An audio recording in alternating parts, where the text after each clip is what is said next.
Welcome, everyone. It's wonderful to have you here tonight in the gallery space. My name is Haifa Bint-Kadi. I'm the curator here at the gallery. I've been here many years. And just a couple words about the gallery before we begin. Tonight is an artist talk. We have a tradition of doing an artist talk whenever we have an exhibit, and we're staying with that tradition tonight. But I'm very excited to have Rehabilitation Through the Arts here in the gallery, and this artwork is phenomenal, so I encourage you to take a look at it. And we have information about it on the wall and also in brochures by the front door. So one of my goals in this gallery space was from the beginning to make it a community space. That's why you don't see prices on the walls, because I have found through my curatorial studies that putting prices on the wall turns it into a capital exchange. And that's not, for me, where the most value can be in a gallery space that's seated in a community. It's important that people feel welcomed in here and feel like it's their space and that it reflects them as a community. So what we have instead are QR codes where the artists can speak about their work and engage with those who are coming to look at the work. And that feels, for me, much more welcoming to youth and to people in the community when they walk into a gallery. You're meant to be here, you're meant to interact with the work. So that's been my goal since 24 years ago when I took over curating this gallery space, and continues to be my goal. And I also continue to try and queer the space by making sure that we hold up queer artists that get to hang in this gallery. And we always use a combination of very established artists and then also young artists that are just starting out, so that they can hang in a space where they see seasoned artists work and just learn, that this becomes a learning opportunity for them to develop in their work. Tonight we have with us Darrian Bennett, and I'm so excited to have Darrian here. Darrian seems to be, I did not realize this until the evening began, but seems to be a kind of superstar. I have been on your social media. Oh, Lord, you did? Really went through the social media. I always look at the social media of artists, so I have lots of questions for you about that. But Darrian is a social media influencer, and Darrian was formerly a visual artist, but I think, judging by your social media, all of your time is spent on anime now. Darrian has used his experience as a formerly incarcerated individual to share that experience, and he speaks at schools and many venues like ours tonight and helps people learn through his own mistakes, which I think is so incredibly generous and brave of you. So please join me in welcoming Darrian here tonight.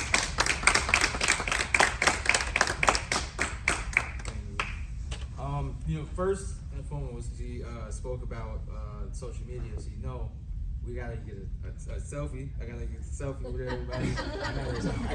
It's a whole production. I gotta get everything ready and going. Make sure that angle's good. Make sure this angle's good. So everybody, make sure say cheese. I'm gonna get a picture real quick. If I can get it going now, I feel old. Cheese. Everybody, there we go. Yeah. Okay, there we go. So, I'm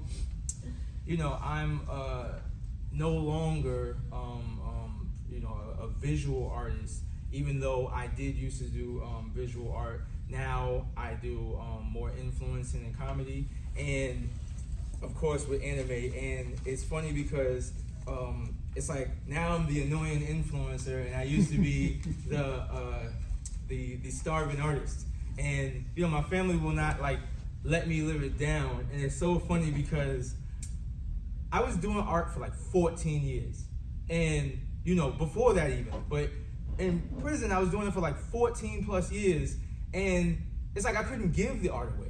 I was trying to I'm trying to sell. And it's like so hard for artists. Anybody in here who does visual art or is close with a visual artist knows that it's like that's the stereotype around it all the time of that artists aren't famous until they pass away. Like until the artist dies, they're not really famous and aren't really appreciated. So if you are a visual artist, I have a cheat code for you. The cheat code is right. You gotta pull one of the rappers' moves. You gotta quit for a little bit. So you just take a break, take a month off, and then people will start asking you come back. That's from me to any visual artist. But it's funny because all art is really it's all art. It's all the same. So even what I do now, I realized that when I started going into places like doing more film, I realized that it's all art. And at one point in time, I guess looked down on other stuff like, oh, it's not art. This is art, because that's what I knew. I only knew visual art, but it's all art. So even what I do now is still art in a way by definition. Once I actually found out more information on it, and it's funny how we look around at this in here, and it literally is. It brings to mind beauty that comes out of ugly circumstances, right? So I really just really thought about that before, how the ugliest situations can create the most beautiful pieces, right? Pressure makes diamonds. And if you're hungry enough, 2 ketchup packets of peanut butter can make a whole meal. I can tell you, right? I know from experience. I'm gonna break it down to you because this is very, very serious, right? You get 2 pieces of bread. He's looking at me. I'm not gonna tell the joke. All right. I guess he doesn't want me to tell it. It's too depressing. It's too depressing. I'm not gonna tell the joke. So, when I came into RTA, my entire life before that, before I even came into prison, what I was trying to do was be gainfully employed. I don't know about everybody else, but that was my focus. I wanted to be able to make money. I wanted to be able to do things that make my family proud. That was very, very, very important to me. But I didn't know enough. I wasn't strong enough in mind. I didn't know what I didn't know. That's a phrase that I often go back to. You don't know what you don't know. And a lot of people don't look at it like this, because some people would say to me yo, that guy is crazy when I say stuff like that. Prison was the best thing to happen to me. Now, some people look at you like crazy. Some people, I'm very skeptical when some people say, because they look at me and they say, oh, well, talk that talk, young man. I like that. I like what you just said. That makes a lot of sense. Their face says that, but their eyes say, I don't know what you're talking about. You could have just went to a community college or something like that. Go to the gym. You didn't have to go to prison, right? But it's true. So, being in RTA, still understanding I'm focused on gainful employment upon release. That was my biggest thing on top of mind. So I'm getting out, and actually before I get out, I'm getting into prison, right? I'm getting into the actual prison, because you got jail and then you have prison. So I get into Sing Sing, and I'm in this program, and I see all of these guys doing these different things with their hyperbolic time chamber, right? They're working and all these different things, and they're doing, they're actually maxing out their potential.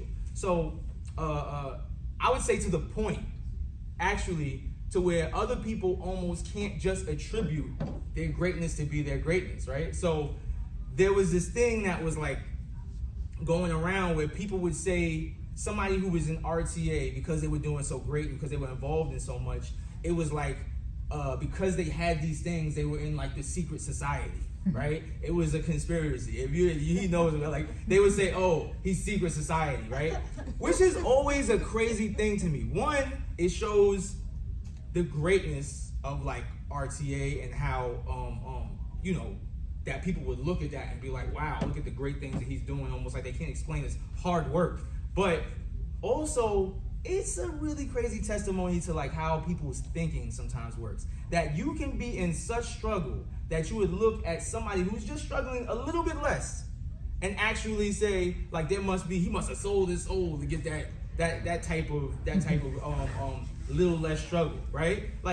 If I actually was going to do something like that, like be in some type of secret society, don't you think I would do it for a little more than just like 2 extra packs of peanut butter, right? Now, listen, the peanut butter, right? 4 packs? What you can do with 4, okay, I'm not gonna talk about it. You're right. So, after that, now, I'm getting more into it. I'm pushing harder in RTA. I'm doing things that are outside of my comfort zone. I'm getting on stage and making funny faces and stuff like that, because that's kind of like the transition sometimes. You're in visual arts, but there's also the acting side of it. So I was in visual arts, then I started doing the acting side of it, and now I'm on stage and I'm making these funny faces and I'm making fun of myself and I'm dancing, which was way outside of like my comfort zone, because I was, you know, kind of like inside the cell. I don't know if you guys understand, but it's like, it's a lot of things that you actually go through, which kind of also makes it that hyperbolic time chamber, because of, even though you're not going to maybe too much physical things, because I stayed out of the way. I was like in my cell most of the time. I was more of a hermit because I wanted to stay away from things and really, really focus and be a part and really learn and grow. But you would be wrong if you would think I was just away from things, because I still was going through some of the mental things that happen. One of the most dangerous places to be while you are in prison is inside your cell alone, because of the thoughts, right? I was dealing with like crippling depression sometimes, overthinking, just so many different things. Sometimes you stress about your family, all those different things, which is also a funny thing, because people don't realize how much of the art that's around us we actually appreciate, even though it's like the saddest part of somebody's soul. Like there's songs you would listen to where like this guy was pouring out the saddest part of his soul, the most hard thing in his entire life, but we put a beat on top of it and then go in the club and like shake our booty and do the electric slide to that shit. Like we don't even just like pay attention to the fact that it's so sad. So that was something that I was pushing through, but I had help, because you can't do things alone. At one point in time, I kind of thought I could, but I realized that the majority of the greatest things that actually do happen and are created come from a group effort, right? So with all that mentoring and stuff like that, and seeing what those guys were able to do, I was also able to do great things. And one of those things that I was able to do was, aside from, you know, being on stage, was with the help of Charles, I was able to put on an in-house art show.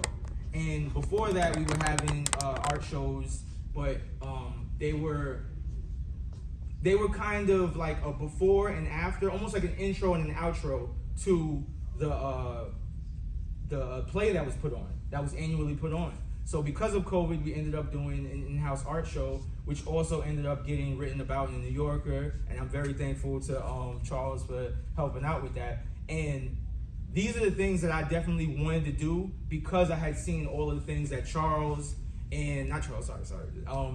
Lawrence Bartley and Kenyatta and Jermaine had done before me. So I was very motivated. Now, after that, me coming home, my transition to actually coming home was, I did a little bit of art, working with places like A24 Studios to help promote the Sing Sing movie. Also, then I transitioned to what I'm doing now, kind of like I did with RTA, and I do stuff where basically I'm entertaining and making millions of people laugh on social media, and that's the thing that I do now.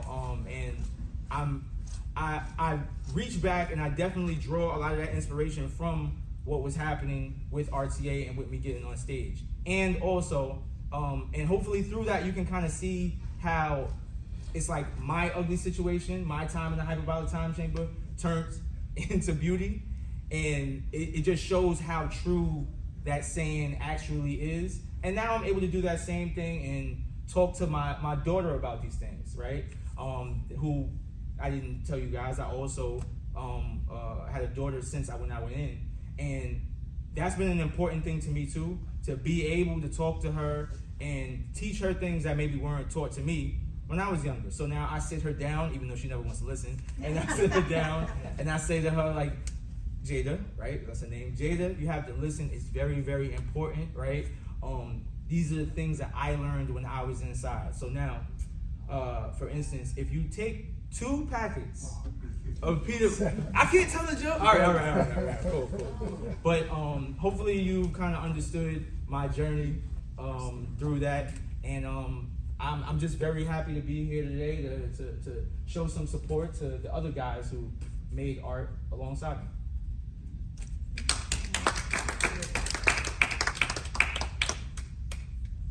Well, you know, I definitely want to know about the peanut butter. I don't know. It does. It's a full. Why? It works. It makes a full course meal. I'm telling you. I mean, you're talking about the peanut butter, but you're just talking about 2 packs, 4 packs. What if you got the whole jar? Oh man. I don't know. You might get the weeks on that. I want to know what the ketchup packets have to do with peanut butter packets. I'll explain to you later. Charles, give me the eyes. So, you know, when I went to your, and by the way, Darrian had, I think it was 30K viewers you had Yeah. on social media. Like, Darrian's not just like a social media influencer. Darrian's got 30K people following him, which is amazing. If you're on Instagram, you know what kind of currency 30K followers are. And I think I followed you, but you didn't follow me back. Oh yeah, I have to. No. Listen.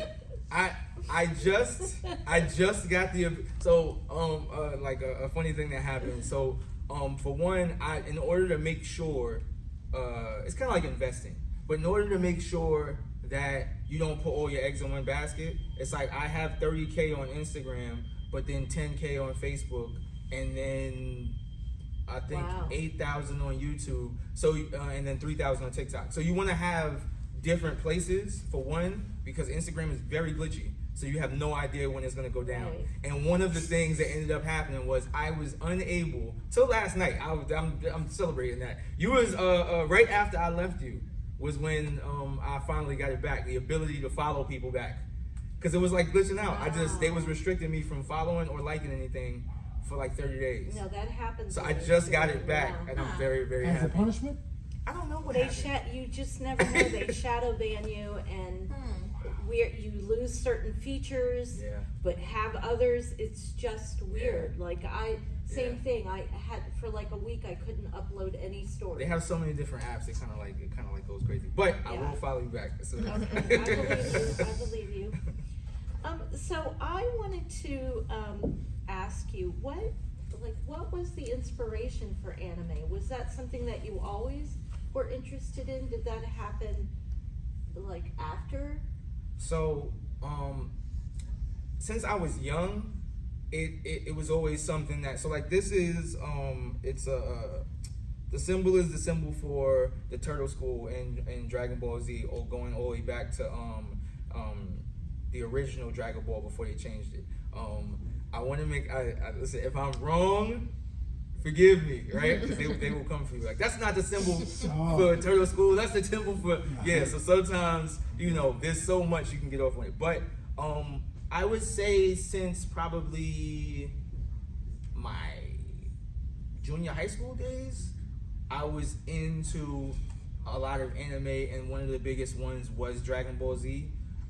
Me getting into it more and more came from doing art, because I was doing art before that. I was drawing, but it's something about not only the art style, but I think also the stories, because if you watch stories kind of like basically from like cartoons from over here in the States that originate here, a lot of times the stories aren't as layered.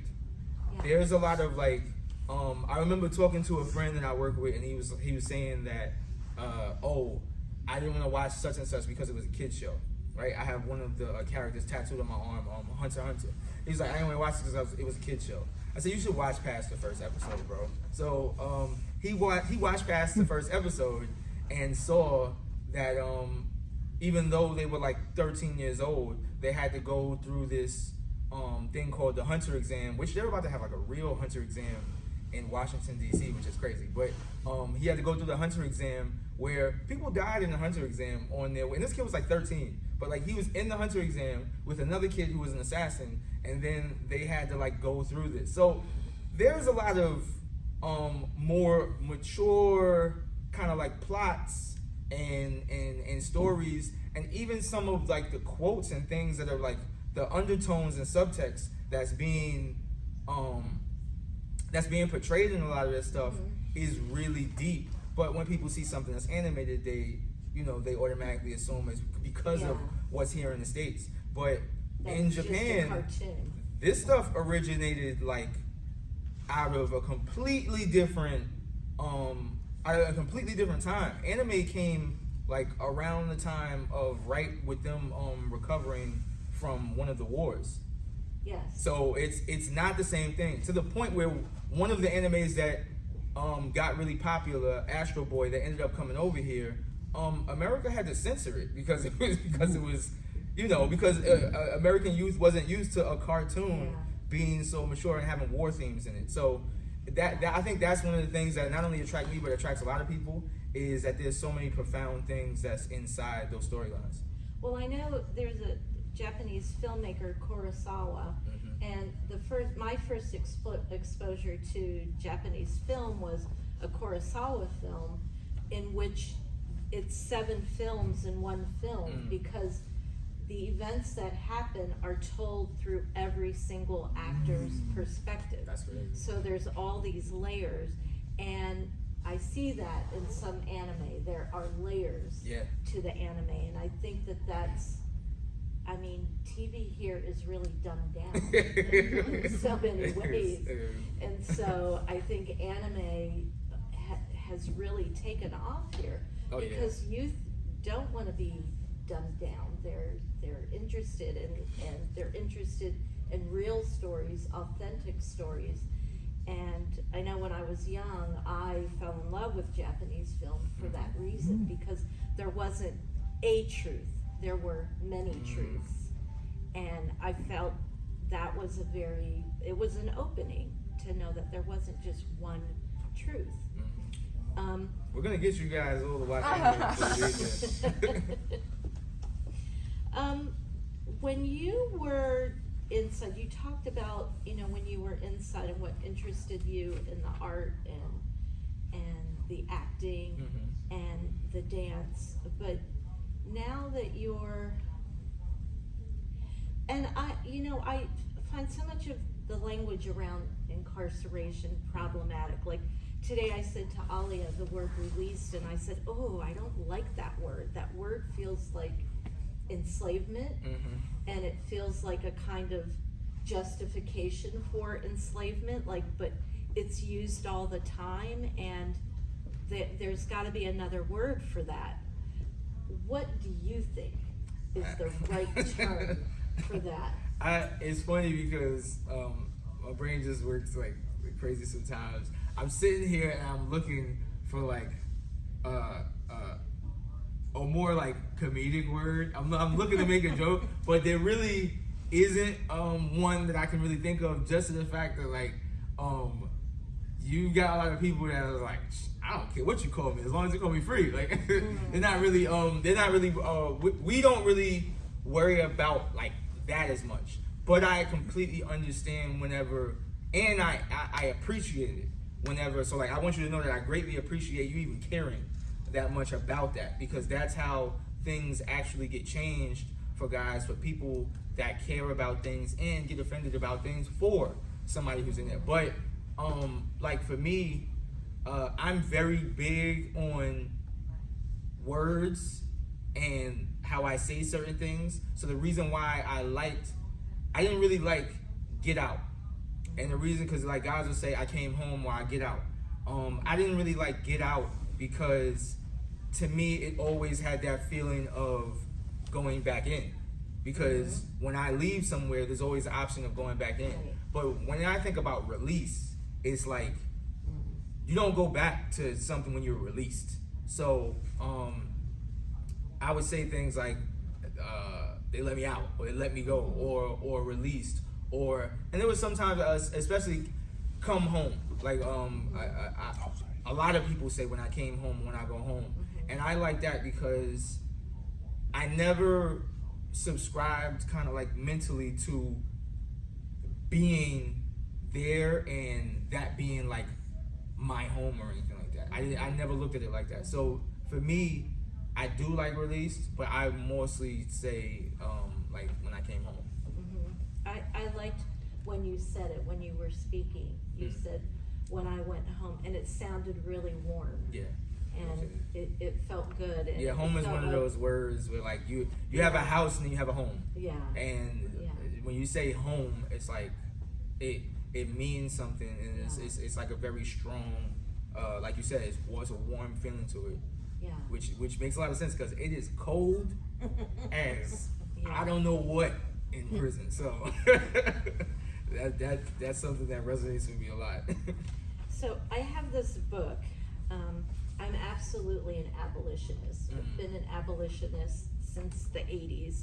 I'm very invested in restorative justice. Okay. And I feel really bad now because I just said I'm big on words and then you just use a word I don't know. So what does abolitionist mean? Well, I believe in healing, not punishment. Okay. I don't believe that punishment has value. I don't believe in it as a concept. It's a colonial concept. It's been done by imperialists. It's part of enslavement, and punishment does not serve anyone because it doesn't recognize the harm. So I don't believe in punishment, and I came to that because I heard a wonderful speech by Angela Davis when she came to speak at our school, and she's also an abolitionist, and I had always thought that abolition, that was something historical. I didn't know that it was, a movement in contemporary times. So I started looking into it and started really looking at how we, in this particular culture, punish. From a very young age, we use punishment as a means to raise children, as a means to provide structure in the home, and then it escalates out into our schools, and there's never a healing, aspect to it. Her sister, Fania Davis, wrote this book. Her sister she goes around the country and tries to convince towns and cities to use restorative justice with youth rather than punishment. And she has this quote that I love. So I want to read it to you. In the wake of harm, making it right is not solely the responsibility of individuals directly involved. It is also the responsibility of communities. The focus is on repairing and rebuilding relationships with the intent of bringing social harmony. And in a nutshell, it's, I wrote down crime is broken lives and justice is healing, not punishing.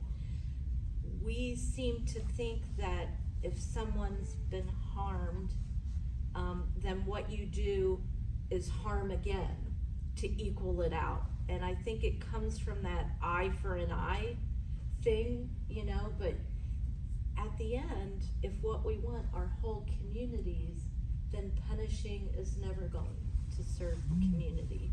So I just wanted to ask you, if there was an intervention at some point before you went in, what might your community have been able to do? Education, I think, is one of the biggest things. I think that education, which is what I do with my daughter now that I spoke about. Seriously, I'm not talking to her about peanut butter and stuff like that. What I speak to her about is so there's a story that sums it up really well. When I got my first tattoo, I have a lot of it on my arms and stuff like that. So when I got this is actually one of the paintings, it's not up here, but when I got my first tattoo, which was this one, when I got it, my mother. Now I'm of age now, which I love to win arguments. Right? I'm a very argumentative person. I love. Okay. Sorry. I don't know why this just started. There we go. Yeah, I'm a very like argumentative person, but kind of like for sport. I'm not angry or emotional about it. I just enjoy debate. And my mom a lot of times was, the on the tail end of that because she wasn't really an arguer. Now, when I was younger, I would just get put on punishment and stuff like that. But when you're 18 years old, it's like, all right, I'm an adult now. You're an adult. I get that I'm still your kid. So I went to go get a tattoo, and she's like, I don't want you to get the tattoo. I'm like, well, I'm 18, so I don't know what we having a conversation about right now, right? Like, I don't get what this is. And don't you have a tattoo? And it's like she had I think she had a tattoo on her chest right here. I was like, don't you have a tattoo right there? She's like, well, it's different. I'm like, how's it different? I'm telling you not to get a tattoo. Now, this is my thing. Everybody's not able to verbalize everything. I deal with that with my daughter now, where she is like me, and I'm able to verbalize stuff. So I still win a lot, right? And I have no problem with showing her that I'm the big arguer here, right? But she was basically saying to me like, oh, I don't want you to get it, and it was just like because I'm the parent. That's not a good enough reason. And I feel like a lot of times that's what happens where they tell people don't do this, but you're not educating kids on why. And when kids ask why, they get the I'm the parent. Just like when they ask why, it's like because the law says so. That's not enough for kids. So I don't even think it's also a form of authoritarianism. Exactly. And I don't. And one, it brings lack of respect. So like I don't respect that authority anymore because you pretty much just showed me that you don't have any type of like reason behind this. So what I do instead, which is what I feel like we should have done. So I don't like some of these tattoos. Some of these tattoos I wish I didn't get. Now, if I was talking to me as a kid, I would have educated myself on it. And I wouldn't have said don't do it, and I wouldn't have said do it. I would have educated and said the human brain is not fully developed until 25 according to science. Mm-hmm. So when you get a tattoo or when you do anything before 25 that's something that's permanent, then it's probably not a good idea. Like scientifically, your brain is moving from like the years of like 14, 15 all the way to 25. It completely just rearranges itself. Like teenagers are literally losing their mind because it's completely switching everything around that you had before. Like the makeup of your brain completely changes for all of those years, which is why teenagers are so crazy. And 25 is when it sets back in. So you're not the same person you were at 14 as you are at 25. So I would tell you not to make any decisions that are permanent in that time, right? And I wouldn't have gotten some of these tattoos if I would have known that information. That's real information and facts that like, you just be like, oh, because I said so. But it's messed up because it's like, you don't even know why you're telling me not to do what I do. So when I talk to her now, she wants a tattoo. And she tells me, and I tell her the same thing. Listen, when you're 18, you're going to be able to do whatever you want. I'm not going to be responsible for it by giving you one now. But I want you to understand that whatever you like right now, you're probably not going to like when you're 25, and I think it's not a good decision. She's going to make whatever decision she makes once she reaches 18 and is able to go get her own tattoo, but at least now it'll be an informed decision. So I feel like, to answer your question, that's what could have been done differently, which is education. And even when like committing my crime, I didn't know a lot of things, but that's because a lot of times they just tell you don't do something. They don't educate you a lot of times because people don't know, which is why you need individuals like myself, like Charles, who have actually been in it, so that they don't tell you, hey, don't commit the crime because you're going to do 25 years. Don't commit the crime because your family is going to be sad. They tell you, don't commit the crime because you're going to be inside a cell trying to make a whole meal out of 2 pieces of peanut butter. Like, that's the type of thing that you would want to be told. Like, don't commit the crime because prisons consistently don't care about making sure that you're comfortable, and you're probably going to freeze the entire winter because they don't decide to turn the heat on because it saves money, or they turn it off in the middle of the night while you're trying to sleep, or the windows will just break open because sing. Like, there's so many different things that most people wouldn't know that somebody that's actually informed might tell you, and then you might make a better decision because it's more of an informed decision. So I think that is what would change it for kids. Really quickly, that's exactly what happened when we were talking. I forgot what event it was called. Might have been the Choices event. We were sitting at the event. Lawrence Bartley and a lot of guys were there, and we had this one young kid who was like walking around looking angry the whole time. And we asked him what was wrong. It was like the end of the event. We're talking to kids, telling them, not to come to prison, doing like the usual thing that we do by informing these kids. And he just wasn't buying it. He's like, this is corny. I feel like a lot of people are lying, blah, blah, blah. So I asked him, like, how did he feel about this? And is he involved in certain stuff? And he's like, yeah, I do what I do. And, if I go to jail, I go to jail. So somehow it came up of me saying to him, and this is when he found out some information he didn't know, and hopefully he's made a more educated decision. He had no idea that you could catch more time while you were in prison. He thought that once you got that 5 years or whatever it was, you were locked in. I said, no, you can get more time while you're in prison. Like, while you're in there, you can get into an argument with somebody. It has happened where you get in an argument, you get into a fight with that guy, and he gets seriously hurt or gets, like, killed. And now you have there's people in prison right now who got in with 5 and now have 25. And then put more on top of that and more on top of that. Or you got caught with something and you got more on top of that. That's not how it goes. And you could see in his face that it was like he got a new piece of information that he didn't have before. Yeah. That only comes from guys who actually been through it. How long were you incarcerated? 14 and a half years. 14 and a half years. Yeah. You're pretty young though. Yeah, I look pretty young, baby. That sounds like a good deal of your youth though.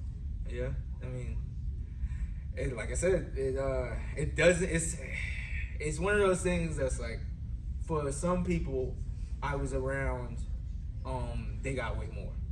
And also for me, there was a time where it was looking like I was gonna get way more, because sometimes that's what happened to kids, and it's really just all about the decisions you make, and sometimes it's really about the people who are around you and things just kind of lining up. Because there's a lot of things I didn't know, and because I didn't know those things, I was making a lot of bad decisions. So, I'm very fortunate and happy that I'm in a position to actually be able to take my fortune and be able to help others with it. That's why this is something that I do and that I'm happy about doing, and I want to do more of, like going and speaking to kids and letting them know not only what's possible and the things that I'm doing after something like this, but also not to get into it or make smarter decisions. Yeah.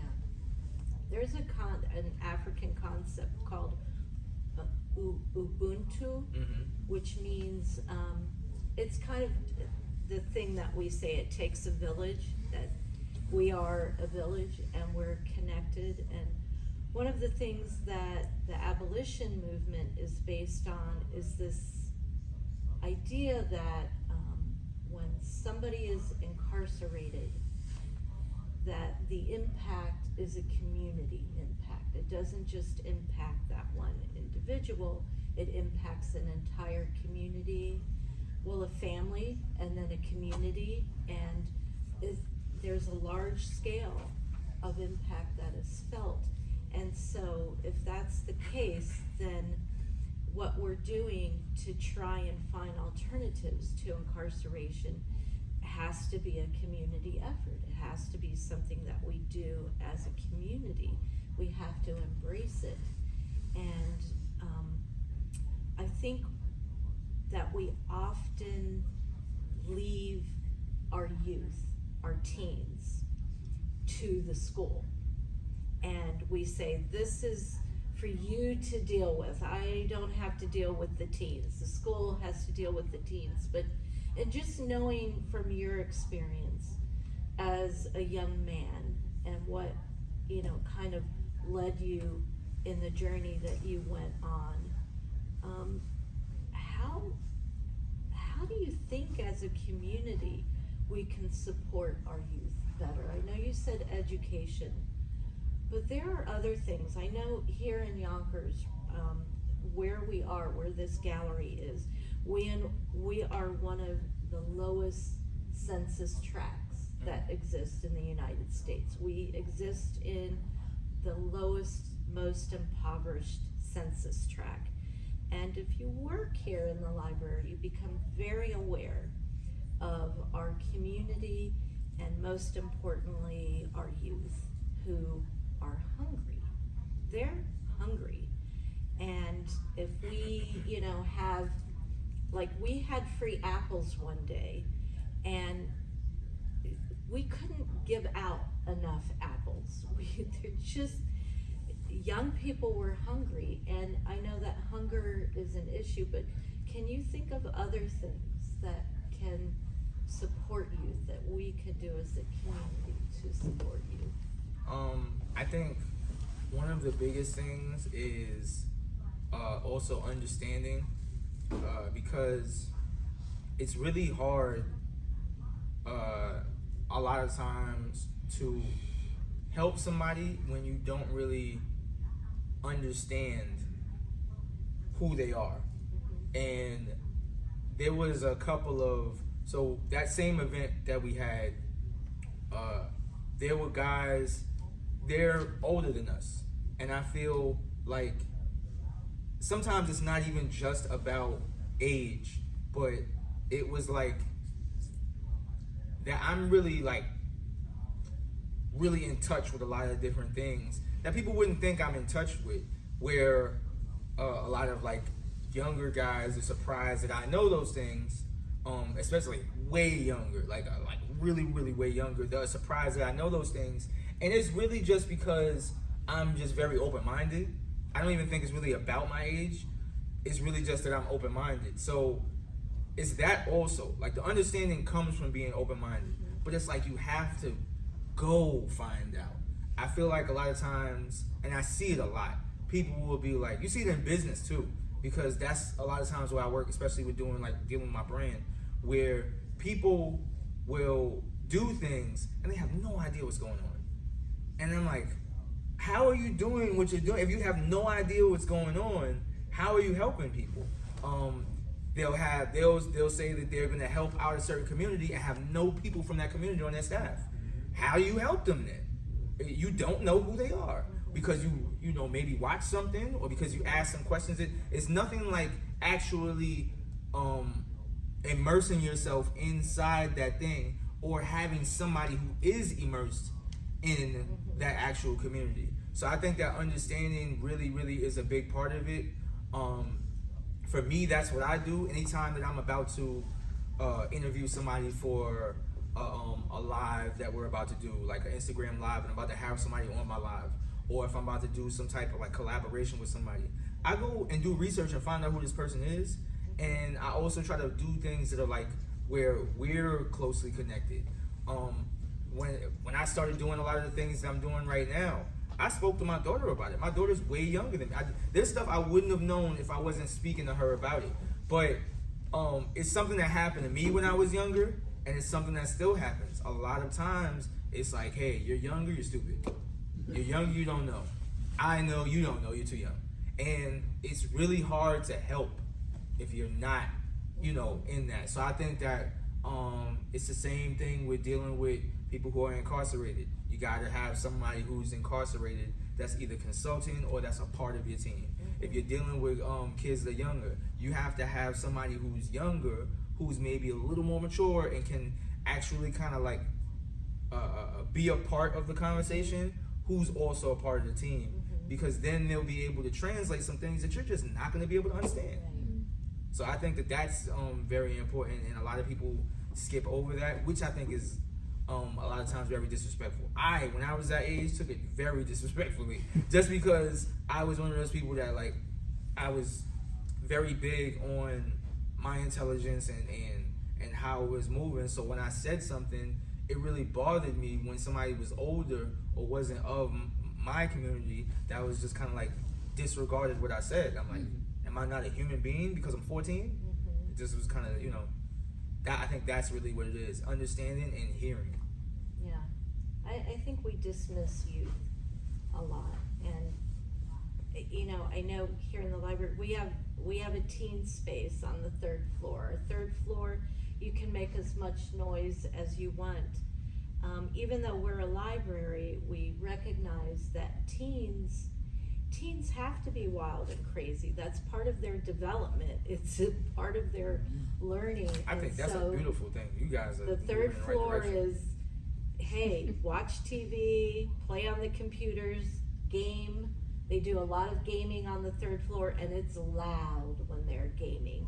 So the 3rd floor is the teen space. All of our collections are on the 3rd floor, and that's because we recognize that youth need to be loud and wild. You don't know how good that is. Like, I don't know whose idea that was, but that's a really, really great understanding, because I constantly have to tell, like, people in my family with my daughter, not specifically that, where they'll be like, oh, she's doing this, she don't speak to me on this time, and I'm like, yo, she's 16. I'm like, she doesn't want to talk to you. Like, I let her do what she needs to do. I'm like, I always say to people, I'm like, especially like sometimes dealing with like people who are older than me, and I'll say to them, like, I was very lucid when I was young. I remember things. So when I was like 8, 10, you were 20, right? No, I'm sorry. In your 30s, right? So like I would say to like, you know, my mom or something like that, I'm like, I remember you wanted to work, you wasn't going like to grandma's house to go hang out with grandma or anything like that. You had stuff you were doing. And at like 16, 17-year-olds, it's like everything that's happening to them is very important. It's the end of the world. Yeah. Give them their space Yeah. and kind of like understand what it was to be that age. You gotta be able to kind of empathize with things, and I feel like a lot of people don't do that. So I think that that's something that's really great. Yeah, it's, well, you know, it's kind of how we try to be community centered. We don't, you know, say, oh, well, it's a library, so everybody has to be quiet. You know, that doesn't, if we want youth to come in and use our collections and use the resources that are here, then we have to meet them where they're at, not make them conform to what's comfortable for us. And the librarians on the 3rd floor are amazing. They love youth, and you have to love youth if you're on the 3rd floor, because they're gonna be loud and they're gonna be mouthy sometimes, and you just have to, you know, learn that the most important thing is to listen. Yeah, that's good. I love them, except when they, you know, at the drive-thru at McDonald's and stuff. Teens should never be able to work in fast food, you know, 'cause it's not fast. Well, I really appreciate you being here tonight. It's been so lovely hearing you share your story and sharing so many pearls of wisdom with us. I want to give people in the audience an opportunity to ask you some questions if they'd like. You can't hurt my feelings. Anybody? So I want to ask you guys some questions then. My questions that I have for you is kind of like, what is it, two parts. What is it that brought you here, but also how do you see this space? Like, what is your opinion on this space, and you know, just your viewpoint on like everything that's going on here? Not even just the visual art, but also like what I do as far as like, you know, visual art and like comedy and stuff like that. Like, what is your viewpoint on this entire thing? Anyway. That's a very, very good question. What brought me here, my uncle and my cousin both have been in and out of the system. And I remember my uncle's 3rd time. And I made the mistake on the 4th because I told him that was it. And what Haifa said, it affects the family. And I really was upset that he made another mistake to go back in. And I cut him off. I didn't visit, I didn't write. He was in Dannemora, he was in a lot of places. But the artwork that he used to share with me, I wish I had been a collector of the artwork from the inside, because the talent, I mean, look at these walls. If anyone walked in from the street, they would not know that this was done by inmates. So listening to you talk, because you're at the age between my uncle and my cousin, and I didn't know I was here for that reason. You know, I came to see the art and to be motivated by, but what you did, because I just lost my uncle, who was my brother, and listening to you and the intelligence and the struggle and where you have become has been very, very uplifting for me. And I'm so happy that I'm here to hear that. I was disappointed at the beginning because I wanted a connection between you and the art. I wanted to hear Charles talk about the program, but you know, what I got was much more important for me. My question to the audience was going to be, has anyone ever stepped foot in a prison? Because even when you're visiting a family member, just to be in that institution, to hear that gate close behind you, to have them go through your bag and take your personal belongings, and you talking about cold, I do remember now how cold, you know, the prison is. I mean, it's just cold air.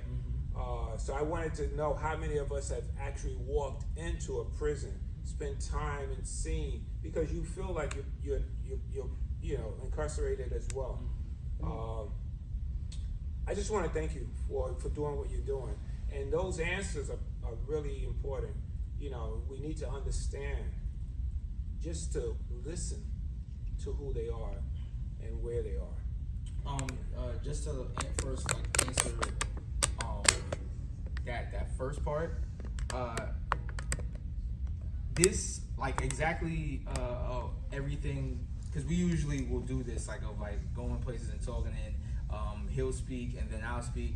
It really literally is RTA, and a lot of times if he just would tell you kind of the bullet points of this, that, and the third, it's not going to give you truly what RTA is, especially on the inside. RTA is exactly what I spoke about, which is a breath of fresh air in that place, because you have a lot of times where, for one, especially as an artist, I don't know what I would have done without not only some family members, but specifically RTA, because as a creative person, not being able to express your art and people to see your art is it's like you're being stabbed or something. It feels crazy to make stuff. I probably wouldn't be doing anything right now, because that's a long time to basically make stuff and nobody see it. For me to continue doing it. A lot of times if you did something for a guy that was in there, because he wanted to impress his family, he was taking your name off of it. So you would make something, you would sign it, it ain't yours no more. He paid the pack of cigarettes for it, and then took your name off of it and showed it to his. I don't know why he all of a sudden would think that his family just would think that he is an artist now. I had no idea you just became an expert painter out of nowhere. But that's what people were doing. So RTA, I always talk about it, gave me a way of being able to not only say to my family that I was changing, but show my family that I was changing, because a lot of the events and stuff that they were able to come to, that they were able to see, because it was being on some type of media outlet or something like that, which was very important. And you both spoke about it, the whole thing of how you're not the only one that's affected. So you spoke about being affected by it. I felt that all the time, because from the beginning until the end, probably about maybe 12 or 13 years of that time, my mother was a correction officer. My mother was a correction officer on Rikers Island since 2000. So she still was a correction officer that entire time while I was in there, and that's something that's not easy for her, because if you think it was hard for you to come in to come see me. It's definitely hard when you got to get permission from your job and then show a shield and then come in and then have to go back to work where people are saying things about you or you're dealing with that. But she knows the real deal. Yeah, exactly, Yeah. exactly. So that's another thing where it's like that mentally. That's so like my entire family was dealing with that, but my mother especially because that was what she was dealing with. So yeah, I definitely appreciate what you said, and he did ask like, has anybody been in side? I have a question. Okay. You have a question? Go ahead. No, thank you, because I just want to jump off something you said and then tell you that Haifa said, which was, I write and I go to a lot of open mics, and it's often been in my mind for years that I would like to go into a prison and read some of the things that I write, and I'm sure there are programs like that. But what you just said about, you know, the gate closing behind you, I mean, just the idea of it, like you're caught there and you don't know what's gonna happen, you know, you might not get out for whatever reason, you know.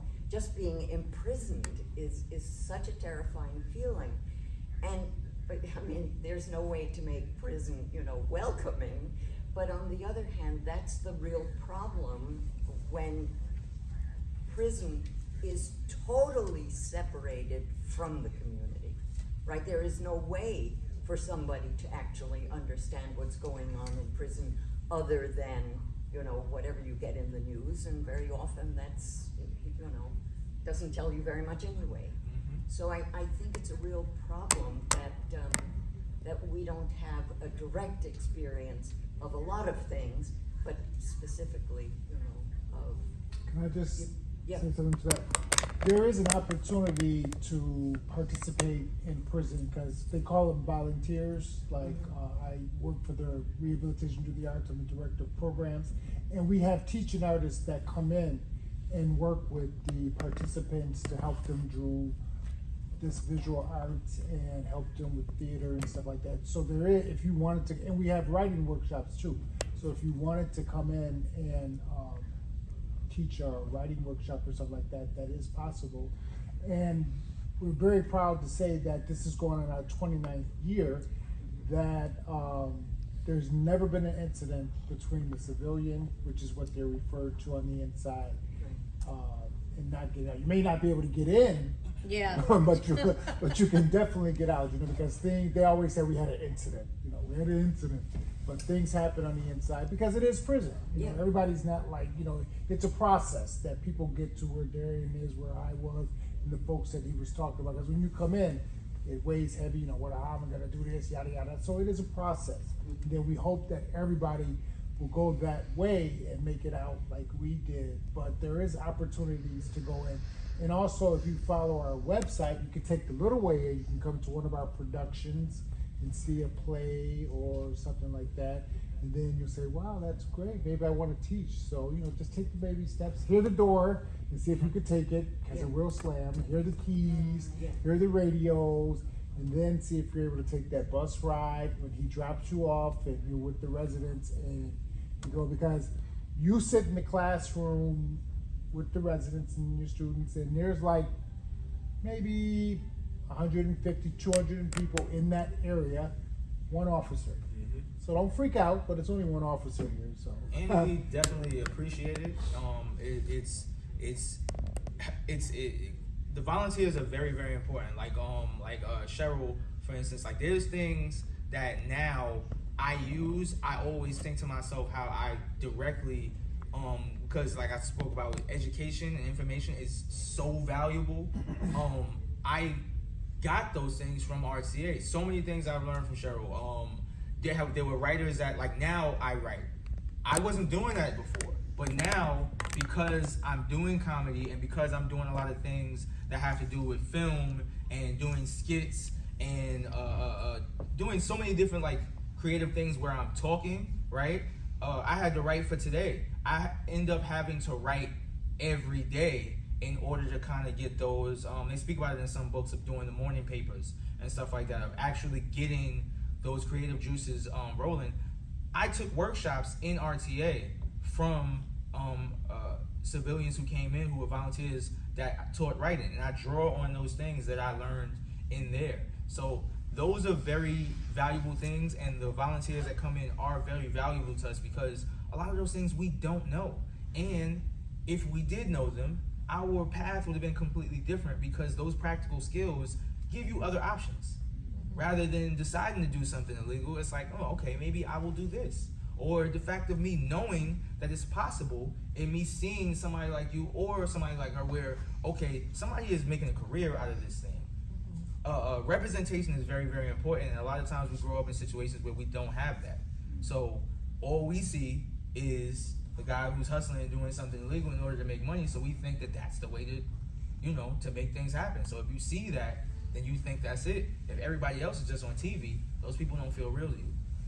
And once you come in and you work with participants on the inside, you never want to teach regular students again. Most of the people. Wait a minute. No, most of the professors that come in, this is on the college level, say that they prefer to teach on the inside because you don't have the other distractions that you have in society. You don't have the opposite sex. You don't have the technology. And most of the time, the participants are just thirsty for what you have to offer. Definitely. So I will Forget this admit guy's that question. they have always been my best students. I thought, yes, okay. And I've been teaching Yeah. outside for 30 years. So that's... You're a hero. You've been doing both. No, but I wanted to contradict something that you had said, and I don't mean to be disrespectful, but you had said there's no way to make prison welcoming. And the fact of the matter is that if you put RTA or Hudson Lincoln side, I mean, every Tuesday night, I would long for that ridiculous drive-through traffic. It was maybe originally a 15-minute drive that turned into 45 minutes, and I'm stressing, am I gonna make it on time? But then I see the sun setting over the river, and I see the tower silhouetted against it, and I know who and what is waiting inside for me. And if that's not welcoming, I mean, that's like going to a family event. Being with these other artists in studio, collaborating, offering each other feedback, offering each other multiple perspectives on everything. It was like the most energizing thing. Yeah, I've been thinking a lot when you've been talking about the artistic community inside prison. So I'm just curious to know how that developed, how that existed outside the classroom, but just amongst you guys. Because it sounds to me that, because I was also thinking you said how cold it was. Yeah. So it's, on the one hand, is the prison system, I mean, they're so callous. Yeah.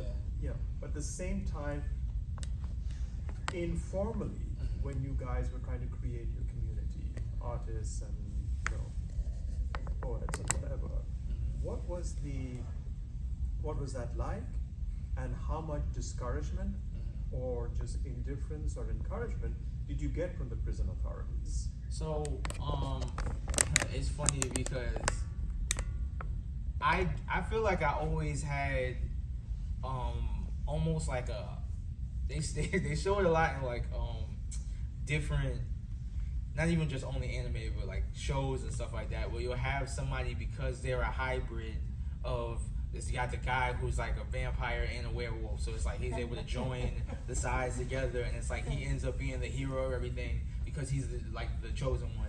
And sometimes I just felt like I was able to deal with things a lot better because even though I was a prisoner, I had a family, because it wasn't just my mom. My mom ends up having friends, where I knew a lot of correction officers before I even went to prison. So because of that, I understood both sides. I saw when my mom first started working at Rikers Island, and they don't get sleep. Like, that's not a safe thing. Like, sleep deprivation is crazy. I don't know if you know the science on sleep deprivation, but they do that stuff to like animals and stuff, like to test it out. And you have like hamsters and stuff and you wouldn't even imagine like what they end up. This is weird, but what they end up dying from when they sleep deprived. They die of like hypothermia. Your body is not able to regulate itself properly if you don't get enough sleep, and they consistently come to work on like 2-3 hours of sleep because they're working 16-hour days, and then you got to drive home and then drive back. So that's not very healthy. And then this person now has to come in here and deal with people who are, who have committed crimes. We're angry, they're angry. It's just two sides. And I was more understanding of a lot of those situations because I had seen both sides. I remember speaking to certain friends and they would say stuff and I'm like, bro, I guarantee you she's on like 2 hours of sleep. Like, just shake it off and keep it moving, right? So I understand that there's two sides to that, and I just don't look at people like, oh, you're just evil because you're a correctional officer, or this person is a certain way because they are locked up. So it's kind of like the backstory of that, but for me, I just basically like stayed out of the way of that, and it also is just going to say that there was a lot of support that I was getting from people who were correctional officers, just like there was support that I was getting from individuals who were prisoners, and I was getting support all around. I try not to like put, not saying that you were, I try not to put like a label on this person's who they are, and I was getting a whole lot of backlash like they were the enemy. There were a lot of officers who saw the art that I was doing and were like, yo, you're gonna be great. You're gonna do this and you're gonna do that, and were actually like cheering me on. And they would see artwork and would compliment me and then, go do their job. I just understood that they were just doing a job. They had a job to do, and that was it. Now, were there some that were just straight assholes? Yes, there were, right? But that wasn't like, it was like, they all were or something like that. And as far as kind of like the community with art, the prison is almost like time traveling, because right now you leave here, you got your phone, there's a TV, you have people all around, you got relationships, you can go to the movies, you can go here, there, everywhere. But like imagine back in like Renaissance times, way back when Michelangelo was doing art and stuff like that, and it's like it probably was a lot more creative and artistic people because there was nothing else to do. Like imagine you just sitting in a room and it's just like stone and wood, and you're gonna come up with something because there's nothing else to do, right? There's like 3 books in the whole town. Like you're gonna come up with something. To go back to anime, you're almost never gonna watch an anime with a TV in it. Majority of the time, like it's set in some town that like they live like they're colonial or something like that, because a lot of the things that they end up doing and a lot of the things that they end up creating and stuff like that, they probably wouldn't do if they had a television. So you're never gonna see anime characters sitting down really watching TV too much, because they just don't set those they don't set them in those times. So I say that to say that's probably why guys were so creative. And they don't have TVs in every prison. Some prisons they do. But when I got to Sing Sing, there was no TVs, there was no tablets, which is also a new thing. There was none of that. You had a radio. So guys were gonna be creative because you're bored. Your brain needs something to do. And I think that's what really has guys really be so creative. There's so much that's going on in your brain and sitting inside that cell and just having to sit there for all of that time. You're gonna end up creating in some type of way. So you had a lot of guys who were writers. You had a lot of guys who were artists. You had a lot of guys who made music. People who did murals, all types of different things. Like that is something. I don't know if you know this too. If you ever watch like a reality show, they purposely there's no TV and there's no phones in there. They do that so that people have to actually be, because it would be boring to watch a reality TV show if they were sitting there watching TV. So the absence of those things, which is why I talk about beauty being created out of like ugly situations, there's always a good side that comes of something. And I feel like this is what you see, where unfortunately, it's like really, really, really boring and really, really, really hectic on your brain because you're stuck with your thoughts. But then at the same time, you end up creating things like this. Could you speak about the pieces you have here and what they mean to you? Okay, so that's got a little hard. You do have some That people up one, here. that one I created while I believe I was still incarcerated when I created that. So that one, my friend Jolis, the one who I said now is out, he came out a year before me. He was like, basically it's like we created like a lot of things, even though he wasn't an artist. A lot of thoughts and a lot of ideas were bounced off of each other. I didn't learn, this is something I learned about writing when I got out, which is that a lot of the comedians and a lot of the writers and stuff like that that create things, they don't create it on their own. Comedians get on stage and will tell jokes that were created in a room of people all together. Saturday Night Live has like 40 writers. Like, I didn't know all of these different things. I thought that this guy that I saw on stage was funny. I had no idea that he had an entire think tank that works with him in order to create these great things. And he was one of the people that was in like my think tank that I like worked with and bounced ideas off of. And he, what you see, the reason why he's wearing white is because you wear white in the mess hall. That's the uniform if you work in the mess hall. And he Can you was refer like, to the piece? Because there's 4 pieces over there. Which one is specifically oh, sorry, yours? the one The first one. with the eye, the big eye. So he would sleep all of the time.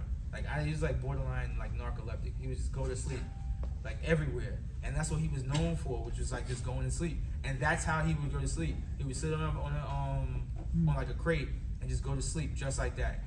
And I thought about that.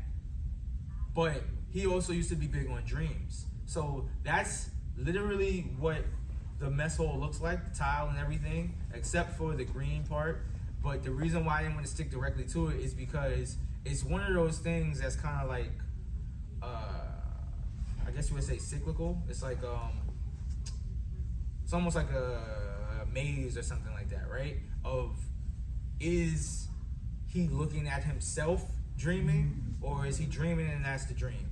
So the whole thing is, it's like he's sitting there, but then it's like I just thought about him sleeping, but also you see in that dream. It came from, I'm so mad I can't remember the painting right now, but there is a painting where one of the Renaissance artists, it might have been Raphael, but it was one of the Renaissance artists, they didn't understand or know.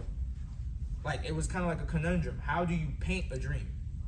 Like, how do you actually, but not actually paint a dream, because you could just paint something like this and say it's a dream. But how do you signify somebody dreaming in a painting and make it like work in a certain way? Because it's boring to have somebody sitting there and say, oh, they're dreaming.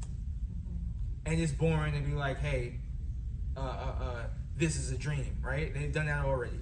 But what he did was, in that painting, he had, I believe it was one of the, I don't know if it was a female prophet, but it was something about the Bible where it was the first time she dreamt about where the cross was supposed to be buried or where it was supposed to come from, that Jesus would be crucified on.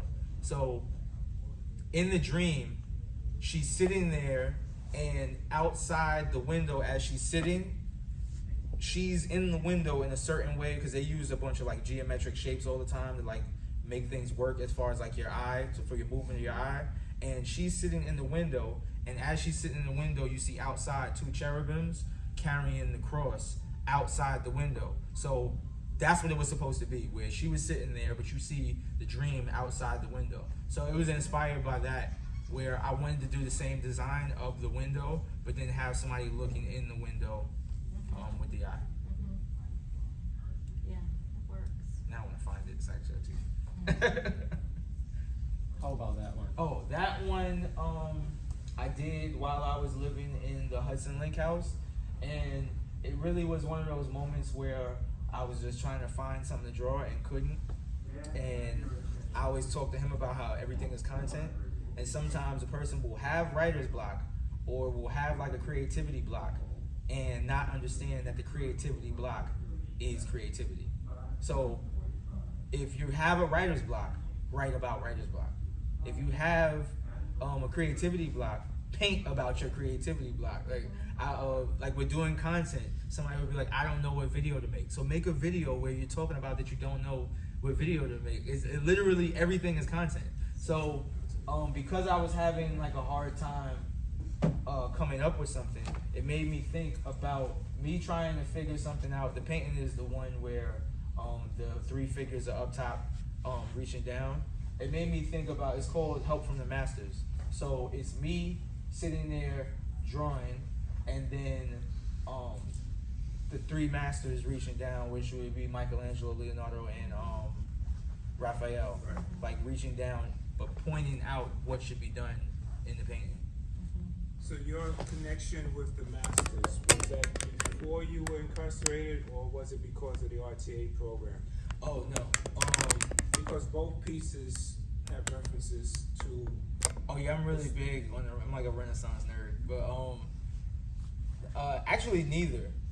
It was strengthened through RTA, but I was going to like art school in Queens before I was doing art like crazy before I got to prison. Right. The problem, one of the problems that I often speak about is that when I was in those art classes that they made me do so much to get into, they were only teaching you about dead artists. Mm-hmm. But it's like they weren't teaching me.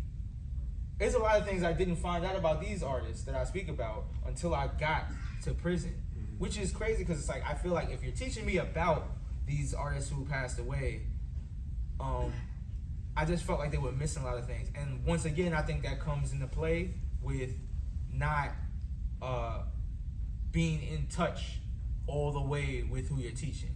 So I just wanted to know about graffiti. That's all I wanted to do. I feel like if they understood why I wanted to do graffiti and also understood why I was in the art class, then the lessons would have fit more. But I was learning stuff I didn't care about. And at that age, if you don't care about it, you're turned off from it. So I wanted to learn things that were probably a lot more practical, which for one is I've got Jordans, not right now, but while I was in class, I got Jordans on my feet. I would think it would be very important to tell me that somebody drew those Jordans. I had no idea, which is a crazy thing. I was 20 years old and didn't even like know it or understand it. I had no idea that that was like the job of an artist, and that Tinker Hatfield was the artist that nobody probably knew that in here until I just said it. But like Tinker Hatfield was the artist that drew the Jordans from like the 1 all the way to the 18s. I don't know anybody around me that knew that. You would think in an art class that that would be something that I would need to know, especially at that age, because I would care about that. Like, yo, the sneakers you have on your feet, there was an artist that drew that. The room that you're in, there was an artist that drew everything. That's like the car you drove, that your parents drove here in, there was an artist that drew that. And because I didn't know those things, I got bored with art because I'm just thinking, okay, if Michelangelo's dead, Leonardo's dead, Salvador Dali's dead, everybody you're teaching me about is dead, I don't see a future in art. That's how I felt at the time. Like I felt like, okay, so it's either I gotta die to get any type of recognition, or there is no art right now, because you're not telling me about art that's happening right now. I didn't know any of the people that drew anime, any of that. So that's one of the things that I completely disconnected from art until I got to prison. When I got to prison, which is like a very crazy thing that I didn't really understand, because I told you that it's almost like Renaissance times in there, art is like highly, highly, highly valued. Like if you're an artist or a cook in prison, you're like running. Everybody wants art, everybody wants food. You're treated like a king. So that's what made me get back into it. And then I started studying stuff like that. And then it was strengthened through like information that Cheryl would bring into class, where I got to find out about a lot of different artists that I didn't know about before, because we didn't have access to Google and all those different things. So Cheryl coming in and saying, hey, this is a new artist that's doing stuff right now. this is the, you didn't know about this one. Those things actually helped and strengthened it. But yeah, nah, I was like not into any of this before I came to prison. I was doing a complete. If I was in any of this, I wouldn't have came to prison at all. What about the one behind you, immediately? Oh no, that's That's not me. not- That's not me. That's great though. Well, unfortunately, the library is closing, Ah. Yeah. So we need to so get out before we get please join me in giving Darrian a big thank you.